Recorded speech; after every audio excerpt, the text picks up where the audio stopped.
વડાલીમાં સ્થાનિકોના ભર ચોમાસે પાણી માટે વલખાં, જોઈએ સિટી ન્યૂઝનો અહેવાલ।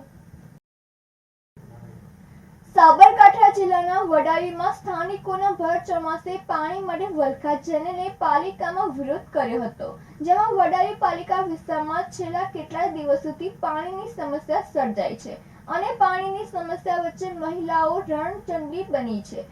પાલિકા કચેરી બહાર હાર હાયના નારા લગાવ્યા હતા, જેમાં પાણી માટે મહિલાઓએ સત્તાધીશો સામે રોષ વ્યક્ત કર્યો હતો, જેમાં 10 દિવસ કરતા વધુ સમયથી વડાલી શહેરમાં પાણી મળી રહ્યું નથી અને મહિલાઓએ રોડ પર ચક્કાજામ કરી વિરોધ નોંધાવ્યો હતો।